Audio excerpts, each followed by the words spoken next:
Welcome to the Crossing the Line podcast. I'm your host, Joelle Casteix. Today, we're joined by Dr. Jeffrey Haverland, a professor of teacher education and a member of the SESAME Board of Directors. Dr. Haverland's work focuses on a critical but often overlooked question: educator ethics and how we prepare future educators to recognize, prevent, and respond to sexual misconduct in schools. Through his work in teacher preparation programs and national prevention efforts, Dr. Haverland is helping bring prevention directly into the education pipeline, where it can make the greatest difference. We are so happy to have him here. Welcome to the show, Jeff. Hey, thank you for having me.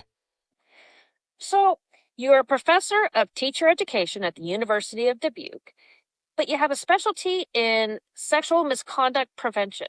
How did you get there? So honestly, with kind of my path here, I've taught middle school and I've been a principal and I've been a curriculum person. And somewhere along that line, we had two pretty powerful cases come out of our school district of educator misconduct, actually. And for the most part, we've always been taught that it's like teachers, right? They're the ones. And then all of a sudden we have two administrators within a pretty small chunk of time. And that really first started to get me thinking about it. And it was right after that that I started my doctoral work, and I was looking for a project and what I wanted to do. And I really started reading into different, getting into this whole misconduct thing and how prevalent is it and who is committing it and where is it happening and why is it happening. And then it just became more of it became sort of an interest that I wanted to find out more about. I started to come across people and reach out to them to get support and help and try to figure it out. And it was a small group, and I heard back from some key players, and those key players really sort of helped me, especially with like Billy Joe Grant. She really helped me sort of do some research. She would help me with the kind of the process. And then after like all of that, and that was early on, I guess I didn't meet her till later in the process, but then once I was done there and I started working with SESAME, eventually getting onto their executive board, then it became a very personal thing. And so I've always had an interest in ethics, but not the old white guy ethics. And there's nothing, I'm not saying anything against those, but students, especially college students, don't necessarily respond to, let's talk about this old ethical stance. And then ethics became a really interesting conversation of, there is so few things, and we talk about this in class all the time, there are so few things in life that are actual guarantees. The reality is yes, you are born and one day you will die. And inside of all of that, there's a lot of gray. There's a lot of areas where we're trying to figure out, we want a right answer. We want to say yes or no, but the reality is it's challenging and it's difficult. And some of our responses to things open up bigger conversations. And so then it just became pure interest. And I started working with the Iowa Association of Colleges for Teacher Education. We wrote some grants through AACTE, which are our national groups, to start looking at what are ethics in teacher education and in educator prep. And from there, we paired up with Troy Hutchings, and we did work with him on our local level, or on our state level, actually. We finished that grant. We continued our work. We moved into a second grant. We started creating modules to be used by all teacher prep organizations in Iowa on teaching students ethics, but it's actually transitioned a little too. But we have these modules now where people are able to take them, walk into a classroom and start providing some good research-based scenario or dilemma-based things to talk to students about ethics. And so the biggest shift, though, that has happened in the last few years is we started to get away from that black and white, yes, no, right, wrong. We started to think more about those gray areas, and we've started to push more toward risk and being able to assess in a situation what kind of risk or peril you're putting yourself at. And then from there, being able to make more informed decisions using like your code of conduct in your state and maybe the model code of ethics for educators to say, these things are telling me that what I'm about to do isn't good or isn't the best course of action. And the hope is to get them to the point where they can look at something and say, using those tools and those resources to be able to say that, hey, I probably shouldn't go down this road. And I have some defense on why I don't need to. So the long way around that little question you asked me is it is very much, I'm really interested in it.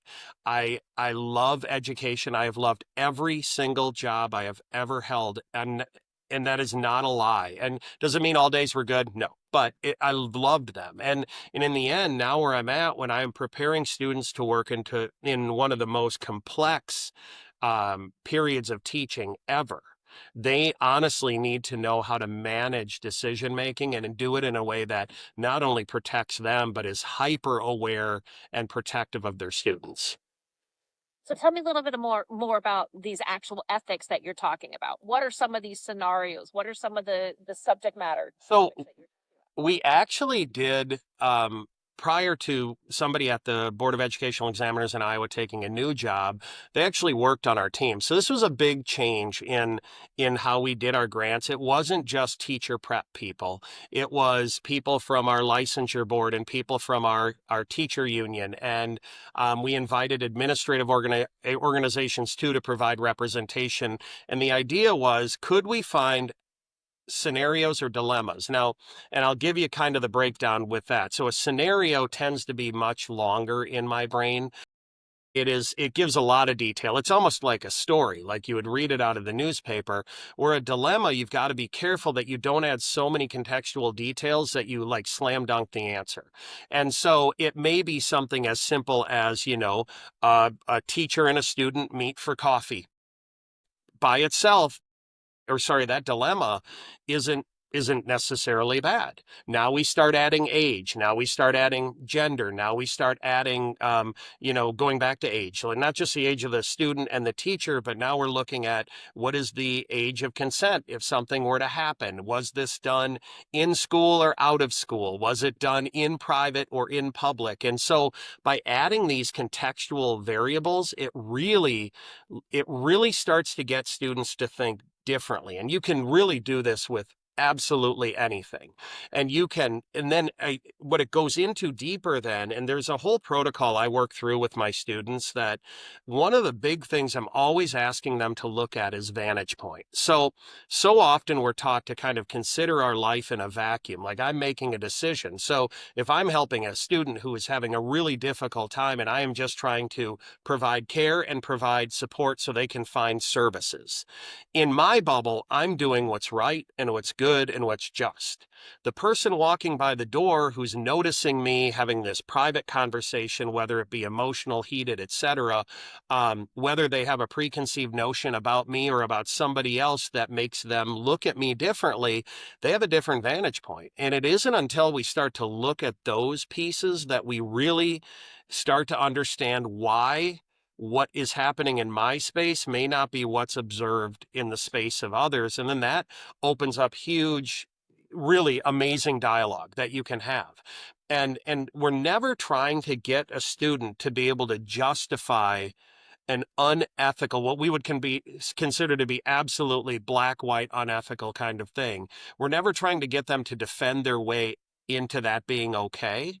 What we're trying to do is stop them from getting to that place where early on they say, hey, I'm always meeting with this student, always, but I never meet with any other students. And I have inside jokes with this student that I don't have with other students.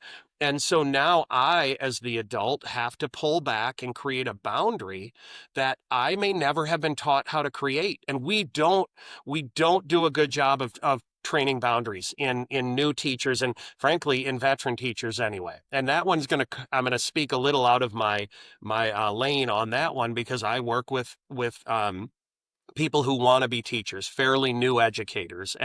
But we've never really sat down and said, because we tell them, you want to be their coach and their teacher and their friend and their mentor and their counselor and sometimes their healthcare professional. And you're going to do all of these things because you're a good person. And then we put them down that road and all of a sudden they're like, well, I did this and it turned out fine. And I did that and it turned out fine. And again, I'm never justifying an action that takes them to a place, because I already tell my student teachers the way it is. If you went into this career to do something terrible to a kid, they should light your license on fire. You shouldn't even be allowed out. My goal is to help you navigate all of these complex worlds to make sense out of what you're dealing with. Because kids often, even though they know you're a mandatory reporter or whatever you want to call it, they often will tell you things before their brain will engage, right? And so what do you do with that? Because now you're like, I should tell somebody. And then in the other part of your brain, you're like, but they trusted me and it's going to wreck this. And when you're 22, I don't care who you are. There is no, I would literally bet money that there's no 22-year-old out there saying, I hope all my kids hate me and it'll be fine when they don't talk to me. That's not how humans work. And so being able to navigate that goes back sort of into why we look more at these dilemmas where it's not black and white, it's just different. What does your gut tell you? How do you proceed? This is so interesting because Dr. Billy Joe Grant, who's also on the NC Sesame Board of Directors, and I were having a conversation to prep me for this interview. And I was like, well, so tell me a little about, ethics and so on and so forth. And she started throwing these scenarios and dilemmas at me where there were no good answers. And I was kind of floored. I'm like, oh, wow, because, you know, full disclosure, I'm a certified teacher long, long time ago. That certificate has since expired. But in my teacher education program, we were taught to be overly involved. We were taught to be, you have to be in there and make sure the kids' home life is Yeah. good and everything else. It was the exact opposite almost of what you're saying now. And so there are a lot of teachers out there. I mean, I'm in my mid 50s who are still teaching who were, educated Yeah. that way. Yeah. And what you're talking about is truly revolutionary. And I honestly think it's a discipline in and of itself. Yeah. Yeah, and that's the trick. Like I came up in that, so teaching middle school, the things kids would tell you and the way they would act, it was crazy. Like it just blew your mind. Like nobody could ever prepare you for that. You couldn't prepare for what their home lives would be like. You couldn't prepare to even comprehend the abuse that they and the neglect and all of that. And so yes, we were all taught in that sort of grouping and in the 90s and before that it is our job to protect these kids. And we became really good at it, but we started to do it at our own peril. And then we opened the door for people to come in who had bad intent. And that to me is inexcusable. And we can often blame our new teachers, but when you look at the data, it's not all new teachers doing this. And so sometimes it's veteran teachers. And the conversations I've had with people who have had ethics violations too, and like, how did you end up here? And when they explain it, you're like, okay, I don't agree with your eventual outcome, right? But I understand why you took steps in that direction. And all you needed was somebody to slide in and go, hey, I really want you to think about how this looks right now or what message this sends. And maybe they would have gone the other way. And that's what I need my new educators to do, to go out and be able to look at a 20-year veteran and go, listen, this is I'm just going to, but it's scary. Like it is scary to say that when you're looking at them and you're like, well, they'll get me fired. I worked this whole time and nobody will like me at my job. And then we got to look at that whole other thing. So I am very much a relationship driven human. Like you can talk to anyone. Connection is my number one core value, right? So in thinking about all of that, I have to figure out a lot of times, how do I navigate that and do what's right for the other people, and those are my students and my kids that I used to teach, and that's become sort of the trick with all of this, because I don't want them to be uncaring and lack compassion and have zero empathy. I just need them to take moments to pause and say, where is this taking me? If I don't have the right information, who can I ask? Who am I looking at to get this information from? Are they the best person to do that for? And so yeah, that caring generation makes a lot of sense. It hits home with me. And then in all of that, now as we still expect that, but we expect very public interactions, and there's a lot of laws in states coming down that make all of teaching so much more difficult. Well, then stop and teach me the boundary. tell me when I am getting too involved. And how do you do that when you're talking to a kid who is like, they're crying, and you're, as a human, you're like, I need to help you. Like, that's my job. I wouldn't have gone into teaching if help wasn't one of my little things that I go to. But in doing that, I just need to know that it's okay for me to help them by saying, I'm going to walk you down to my friend and I'm going to have them talk to you, because I know this is so above me and I can't do it justice. And being okay saying that stuff and building sort of that into how you interact with kids in the first place, I think is really what we've got to move toward. Well, and it's also the discussion of intent versus impact. Mhm. Your intent may be purely innocent, but the impact on Yes. that student is completely different. Yes. And the impact is how other people see it. Absolutely. The impact on that student, other people, every other student. And what repercussions does that have? And if, even little things, like not even in terms of like sexual misconduct, but let's say you're the teacher who doesn't call kids on their behavior or their language or things like that. What you're doing is demonizing other teachers who hold students to that line. And now you've created this really strange imbalance where they see you as a savior from all of the other demons out there, and just by trying to build that connection, having no one ever taught you that there is a happy medium. Yes, you can smile before Christmas, but you also have to be very clear and like, this is making me uncomfortable and I'm okay saying that. And that goes back, we got to do better teaching boundaries and then reteaching them once they're out in the profession.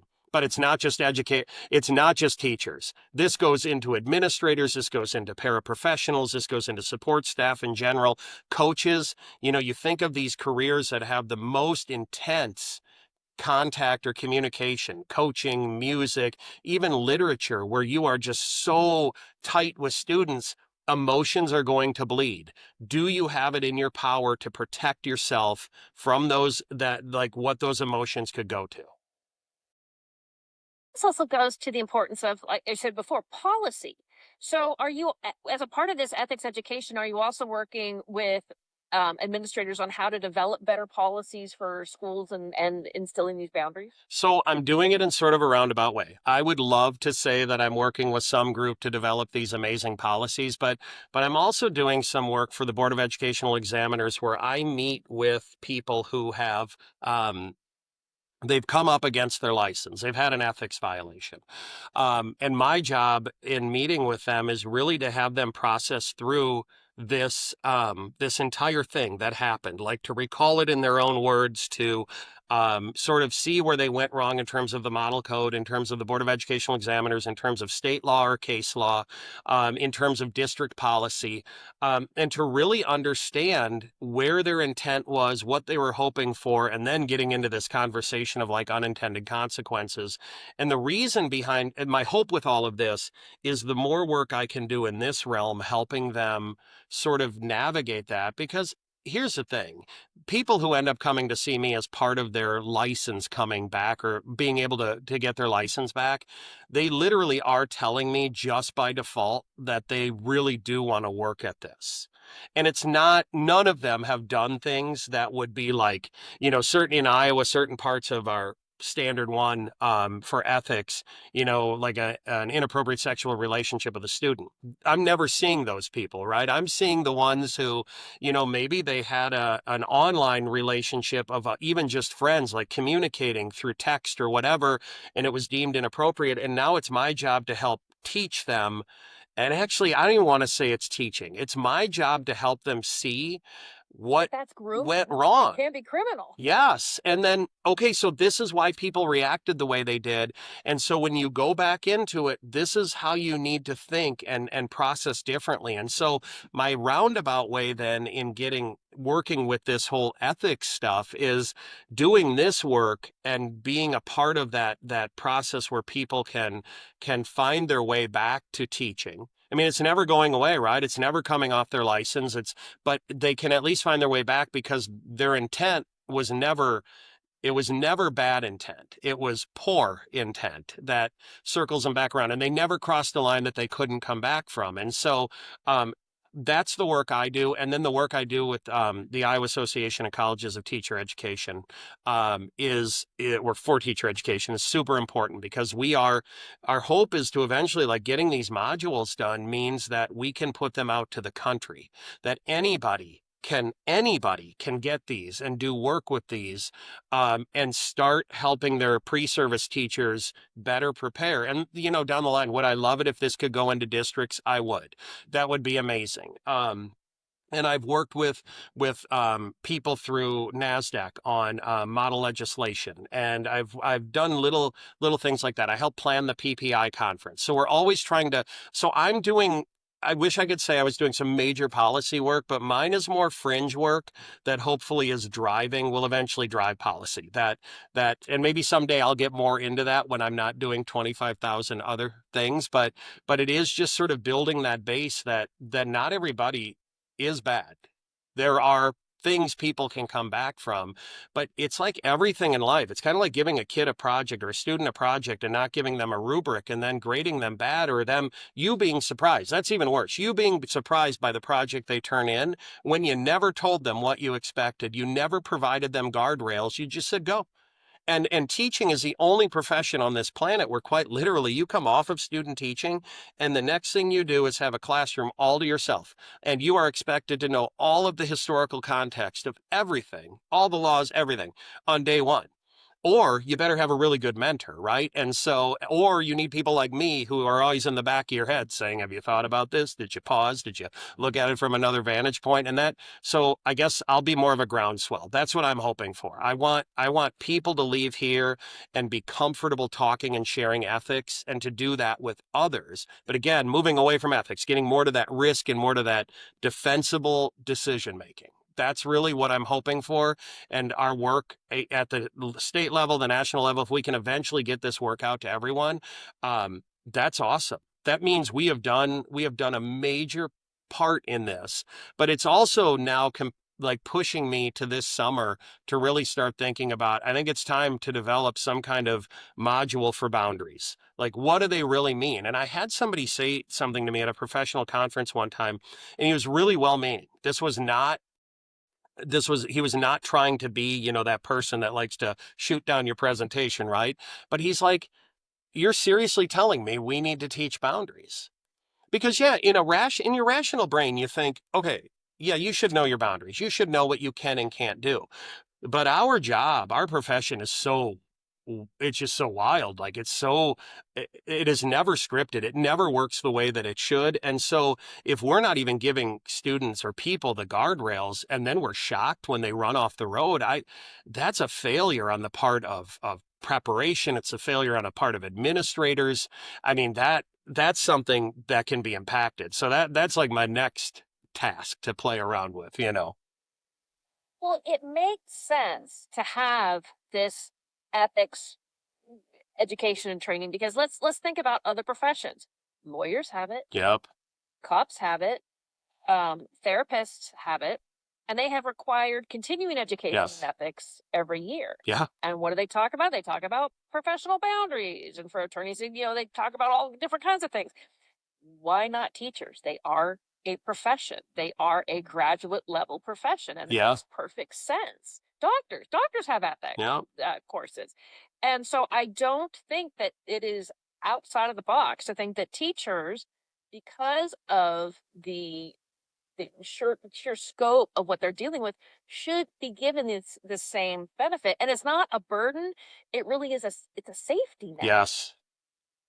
Because I'm thinking about, so you were talking about how when the people, the folks who come to you to get their credential back, if they were truly or if they were a predator who wanted to find more victims, they wouldn't be wasting their time with you.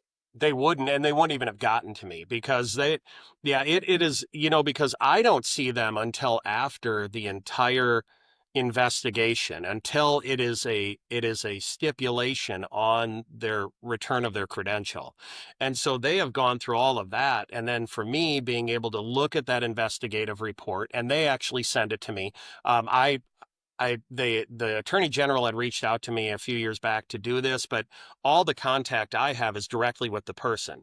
They reach out to me to start the process, and then and so they'll send me their investigative report. So it gives me a chance to sort of look through it and see if do I notice anything that's sort of standing out, that, a red flag of some sort, and that might be something we dig in more on. Because honestly, if I can get a young person who might be in a student teacher, or maybe their first year of teaching or second year of teaching, and they're already sort of in this spot in their life.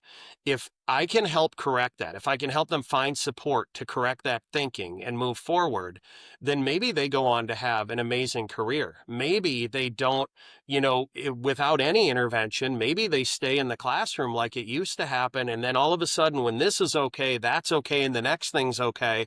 And now we're dealing with a violation that cannot be recovered, that like an absolute violation of trust and boundaries and your job as an educator. And so that's where I see the power in this work, that it doesn't dismiss. We never dismiss what they do. One of the main things we talk about is in this paper, I meet with them, and then we do a paper to go along with it. But it's in this paper, I need to explicitly feel that you understand this wasn't just because you got caught. This was because you made a mistake. And I think that's been like the most profound reality of all of this, is hearing people go, I never thought about it this way. And I'm sitting here going, because somebody should have taught you to think about it that way. Like somebody, and I think of one person in particular who was telling me how, they were communicating on social media, or on text, one of the platforms. I just can't remember right now. And but they were saying, but there are other teachers at my school who do the same thing. Why haven't they gotten caught? And we can never understand nor answer that question, because until districts and until even ed prep, until we have very linear, like if you do this, it's done, like, those steps or that process, then we never understand how people got to where they are. However, it goes back to what you and I were talking about before. I think a lot of it is that so many of our veteran teachers were taught that you need to provide care above all else. Well, okay, but when I do that takes me from just being a power balanced teacher with a student to, and I shouldn't even say power balance, because there's always that imbalance, but now I sort of muddy that water up, and it's like, so now I'm coming down to your level to talk about this, and now we've opened up kind of a problem, right? And so I need stopgaps along the way that say, hey, you got to pause. You're moving in a place you shouldn't. Even if everyone else in the room is doing it, it doesn't make it right? Like that's basic, going back to kindergarten kind of things. But we forget that, even in brain development, when you hear how long, it takes till mid to late 20s for good brain development. And if we still have impulsive, and impulsive sounds super negative, and I don't mean to be like that, but if we're still leading or making our decisions based purely on our heart and our emotions, and they are impulsive, and we don't have the experience to tell us when to move forward or when to back off, again, we can't be surprised when people make have these problems in their life, or make these terrible mistakes, these terrible missteps, or it's our job. We've got to do a better job prepping. In our work with SESAME, we are on the other side of it, where it's like we're seeing the absolute fallout. We are seeing the failure of education to prepare people to manage boundaries and to not do harm. And so on my end, my job is hopefully to help stem the workload coming into SESAME or NC SESAME, because that's where I think that's where the rub is. We have to do better on the front end. We have to do better training and holding people accountable and keeping expectations high. I mean, it's even gotten to the point in my teacher ed program where I'm really considering having every teacher ed student going into student teaching apply for a pre-service sub-authorization credential, which immediately lines them up with the ethics of the Board of Educational Examiners. And so even during student teaching, they are held to that ethical responsibility and conduct. And I think I think there's going to need to be more people who are considering things like that, because again, we know that there's a flow going through organizations like ours. We need to somehow stem that. I think we'd be the happiest people on earth if we could just close our shutter, right? Be like, we're done, we're fixed. But it's not happening, and it's not going to happen if we don't have people on the front end making that a priority. Well, and what it does also is it creates a barrier to entry, so to speak. So if you are a true predator who's going into teaching because you want to target students, are you going to sit through an ethics course? Oh, and if you're with me, you're not going to sit through 12 hours of it. So, so And are you going to, if let's say your ethics module gets nationwide in the teacher ed programs, are you going to sit through that? No, you're going to be like, you know what? I'm just going to coach Little League, or I'm going to find the easiest way to get access to kids. yeah, Because the last thing that a true predator wants is to be lectured that why they're bad. right, And right. then they just want easy access Yep. to it. So I think what it'll do also is that any district or teacher ed program that has that, let's say a district adopts it, predators aren't going to want to work in that district because they're going to know that all the other teachers are informed. Yes. There's a rubric, there's ethics, there's everything. And so it's like, I'm going to go somewhere else. Yep. Yep. I think that's amazing. And I mean, what it brings up to me is, if you've ever had to do a living trust will, Mhm. whatever, where you have to, a DNR, and they give you this grid, and for people who aren't familiar with it, it's a grid and it has various scenarios on it. And scenario, you've lost one leg, you can't speak, and breathing is minimal. Do you deny food? Do you deny water? This or that? And it's it's very intrusive, and it takes you a couple hours to get through it with your spouse. But when you're done, you're like, oh, okay. So if you have both your arms and legs, but you can't speak and you're brain dead, we pull the plug. Yep. It's all written down. And I think that kind of grid analysis is almost exactly what you're talking about when it comes to policies. A district can say, this is no, this is no, this is no, and there's no gradation there. Well, and it's so interesting. I was at this conference, and this person, we were talking about AI, and this person made this comment about how, how you all hate doing the Title IX trainings and you're just kind of guessing your way through. And if you could, and I'm sitting there and I'm like dying because I'm like, I hope that isn't it. But the truth is, training also needs to change, because if something like this becomes a module where I can read it and click, click, click, it doesn't sync. There's no conversation. And I think that's one thing I wish, when people are considering training for these or doing trainings around anything in terms of ethics and risk, that it has to be live. It has to be real conversations, and it has to be the purpose of your agenda. It can't be we're going to start with 2 minutes of ethics and then roll out of there. It needs to be, and they need to get in the weeds on not, this isn't you, doing drugs with a student. This isn't you having sexual relationship with a student. This is you crossing a weird boundary, right? And we're going to talk about it. And now I want you to think about, if you did that, what are the potential consequences that could come out of it? The ones that you didn't think of 2 seconds before. Have the people around you talk about, hey, I understand why you chose to do that, but if you did that, do you know it could look like this, or it might send this message? And then that's where you start to get thinking. And so, we as educators, we always talk about metacognition, like we talk about it. But the reality is, being able to get people to think about why they made a decision, and then how they would take what they learned and do something different with it. Like, that's powerful. Being able for them to learn about a dilemma or even a scenario in one perspective, and then be able to apply that to a new context. That's what we all strive for in education. Like, that's the gold standard of learning. And so, like, these trainings have to be more than what unfortunately has become of Title IX training and things like that. And I get why we do it that way, right? We have to do mass offloading of this work. We need people to be aware of it. We need them to be culpable, right? They have to know that even if they didn't watch a video or if they guessed their way through it, they're still responsible for everything on it. But I think when it comes to stuff dealing with really these kind of issues where it's really personal, really deep with students, when you're really engaged with young people, I think it has to be more of a it has to be way more in person, personal, where you can explore saying, hey, I would handle it this way, and being able to be receptive to somebody saying, but if you did, you got to think about this. Okay, so now I'm thinking about that and what happened. And then it allows them to add this context that I think will make the lessons better overall. Well, and it also adds something when I was like talking about when Billy Joe Grant was posing these questions to me. The discomfort I got at not being able to have an answer is not something that can be replicated in a module that I'm clicking through. Yeah. But and we did it over Zoom, and her looking at me in the camera Mm-hmm. and saying, "Well, what would you do?" And I'm like, I don't know. Yeah.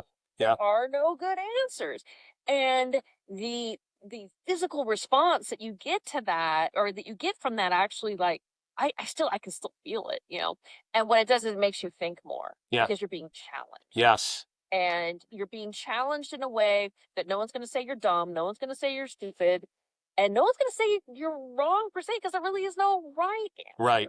in a lot of these. So I think that, you're really onto something. I mean, when, ethics education for, attorneys and doctors and everyone, it's in person. Yes. Yeah.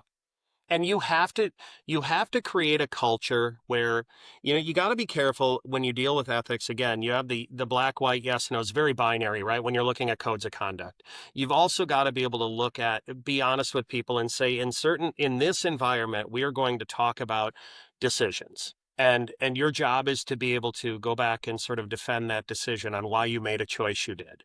But you also have to be open to feedback from other people, and other people have to be willing to, at least for this moment, push aside any of their beliefs and say, I'm going to focus on your belief and what you did or the decision that you would make, and that any answer really is okay. Now, I understand there could be some answers where you're like, no, but you got to work through all of those details. And I think when you create that environment and people are talking, and I always love it when by the end, student teachers, like one of my last sessions with them, actually, it'll be in a couple of weeks. They'll bring things from their classrooms or schools that just make them a little. I'm like, I'm not talking about black and white, like you're a kid, a teacher puts her hands on a kid. We're not talking about that. I want you to bring something that just makes your gut a little uncomfortable, that tells you something's amiss. And we're going to talk through that. And then we actually run it through this whole sort of this kind of thing. Is it illegal? Is it against code? Is it against policy? Now in that decision that you made, what are the potential consequences of that decision? What are the consequences you didn't think about? Did you consider that third person vantage point? Now that you're considering that third person vantage point, what do you need to worry about in terms of your decision? Because at the end of the day, in this profession, every person is going to come across a scenario one day that has two terrible possibilities, and you've got to pick one of them.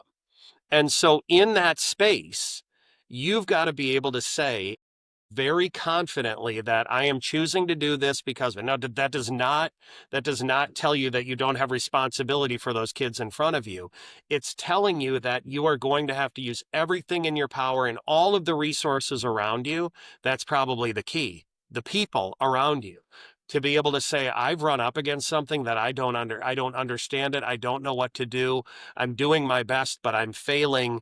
Can you help me? And I think that has been the piece I think that's been missing in education for so long, that sometimes people are so afraid of looking inept or unable to do something that they don't ask a question that not only could protect them, save their career, but it protects kids. And if you really got into this job for the right reason, you didn't get into it to teach middle school. I didn't get into it to teach middle school biology, right? I love science, is my favorite, right? But that wasn't my end goal. My end goal was to have sort of this lasting impact on humans. And did I always do it right? Nope. Did I probably make mistakes? Almost guaranteed. But I had the right people around me. I knew how to ask the questions. And it's probably why I ended up where I am now, asking the questions that I am, because I was brought up in this kind of environment that it was okay to mess up, but you had to take responsibility for it. You had to be accountable. I mean, we have accountability and we have responsibility, and we need to understand that why they're similar and why they're different, and just giving people that opportunity to realize that you're part of a bigger system, right? You're accountable to different groups of people, and because of that, it's complex. And that, I think that's really what sort of pushed me to where I am today in looking at ethics and risk differently. So, are programs like yours in other schools out there, or are we just seeing that Dubuque? No, so they're definitely, like, I actually partner with area schools that I've invited them. They come over and go through our sessions with us.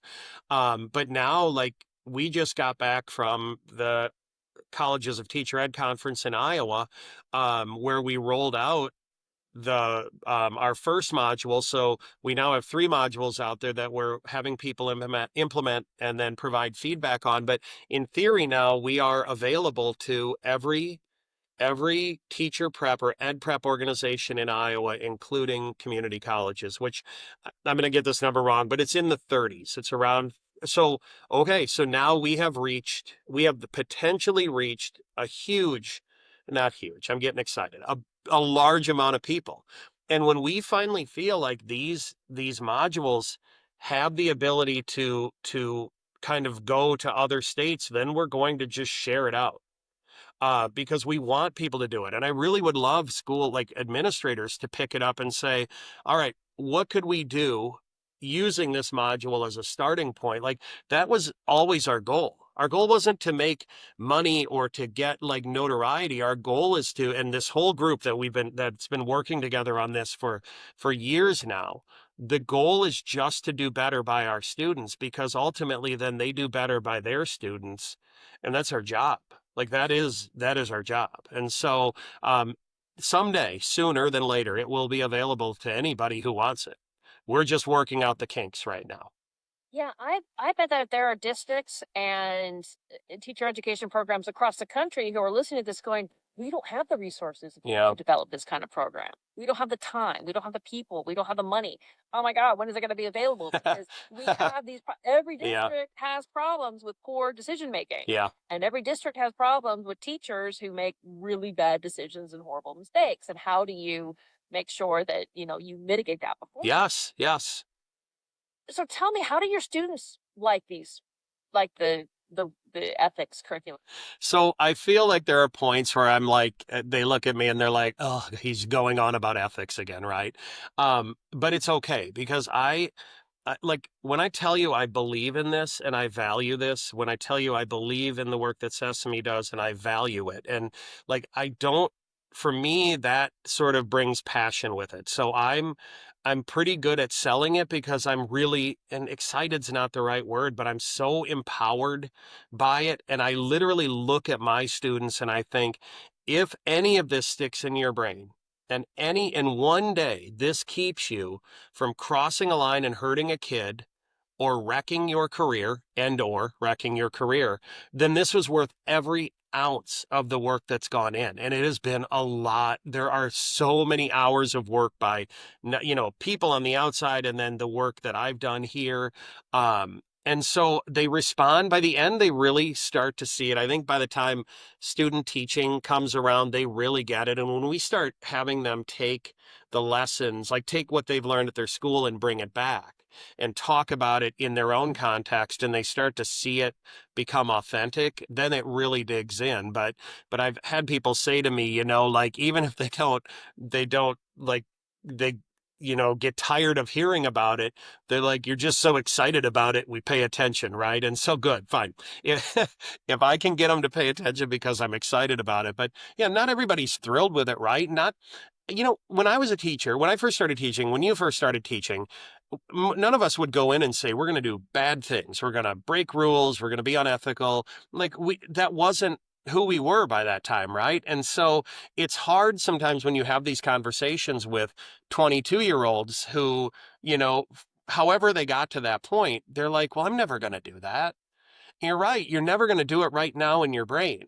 But someday when you're tired, and someday when you meet up with the 10,000th decision of the week, and you're exhausted and you have no more capability to think and to function in real time, you might make a mistake.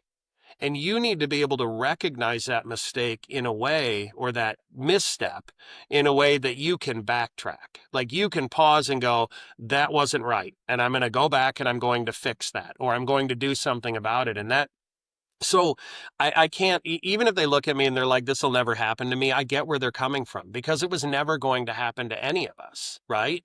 I hope not. Like, and I know that's really naive. Maybe there are people out there who got into this profession for the absolute wrong reason. And I hope I hope I never find out the answer to that. My hope is that along the way, they've made bad decisions and they continued to make them, and nobody intervened and nobody provided guardrails.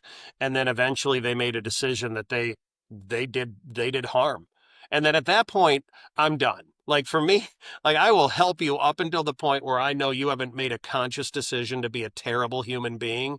And then that's when I think we'll call it pettiness, is going to kick in a little bit, right? And so there's so much good work that we can do on the front end. But as you know, teaches a lot more than content. Yes. So if you're passionate about it, it makes it sweet.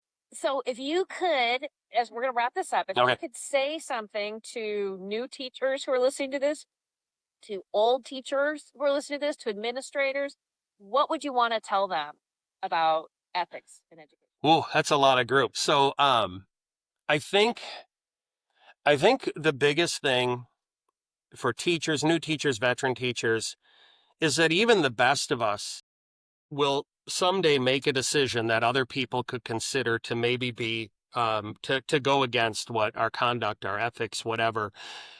We always have to be willing in this world. And I used to talk to my student, I don't say it as much anymore, but this idea of you've got to learn to be able to fall on your sword. You have to know when you've crossed the line, or even toed up against the line to where it kind of scared you a little bit, made you uncomfortable. And you need to be willing to say to yourself that you will not always have the right answers. And even the best teachers out there, in all of their best intent, will make poor decisions. You deliver bad lessons. You say something you shouldn't have said. You act in a way that was counter to how you feel. And I think that's a very human quality that I think our the students we teach need to see. But we also need to understand that we have a responsibility in this profession. And whether or not we are considered professionals, by any other definition, we are a licensed profession. We are entrusted with kids. I don't know of any more amazing sort of thing to be entrusted with. And then in that process, when we get to a point where we are not diligent, where we are not really thinking about the actions that we're doing, or the things that we're saying, or we're not open to the fact that we don't know everything.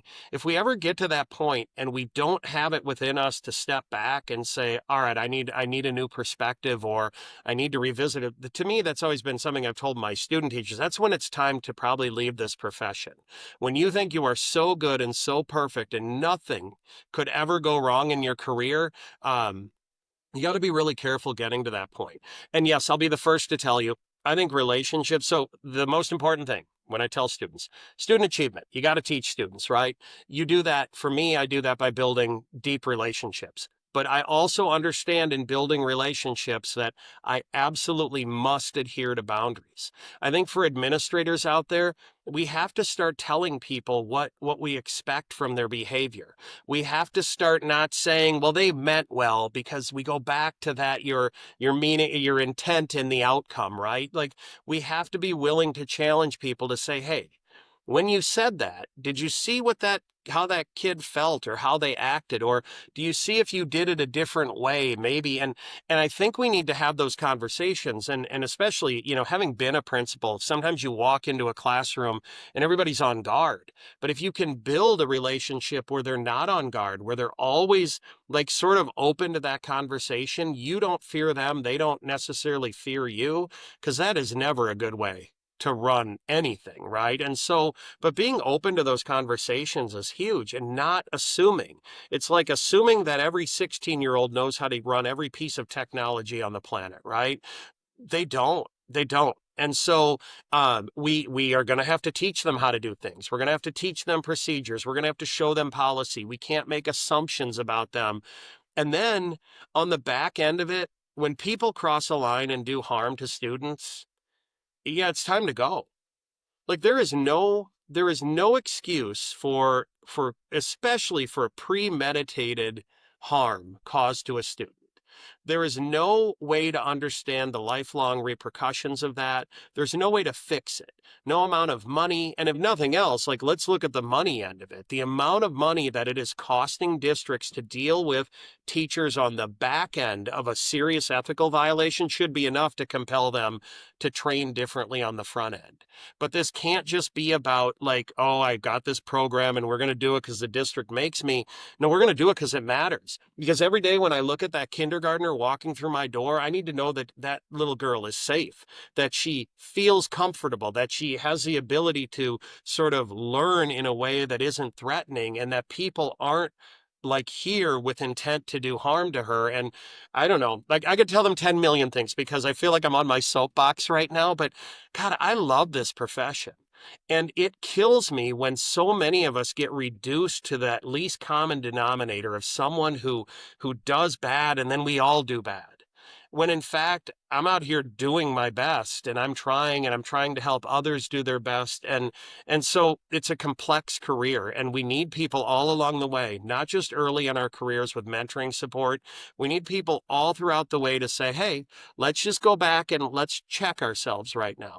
Let's see what we think about this. Let's talk about possible decisions and things that could happen, how you might respond and what might come of that. And by having those conversations, I think you create a better environment overall. Nobody feels like my students don't feel bad when they come to me and they say, "Hey, I'm concerned about this," because I'm going to work through it with them. I'm not going to be like, "Well, that was a terrible decision." This is great. So, Jeff, if someone wants to find you, what's the best way to do that? Email's always the best way. I'm at jhaverland@dbq.edu. I work at the University of Dubuque, as I said at the onset. And so you can always reach out to me that way. I love to talk ethics. I'd love to walk through things with you, but we're probably going to talk more about risk and decision making than ethics. So yeah, I would love for people to be interested and want to talk about this because at the end, of the day, at the end of my career, all you do is you hope you leave stuff better than when you found it. And if this gets people doing a better job of protecting children down the line and protecting themselves down the line, then yeah, I'll have a conversation with you any time of day. Thank you so much for being here today. I'll make sure to put all your contact information. All right. Show notes. All right. Yeah, I appreciate it. Thank you. Hey, and so thank you for joining us in this conversation with Dr. Jeff Haverland, a professor of teacher education and NC SESAME board member whose work focuses on integrating sexual misconduct prevention and response into the preparation of future educators. If you'd like to learn more about NC SESAME, visit ncsesame.org. You can also follow us on Apple, Spotify, and YouTube, and a 5-star review on Apple Podcasts will help us to be seen by more people. I'm your host, Joelle Casteix, and thank you so much for listening.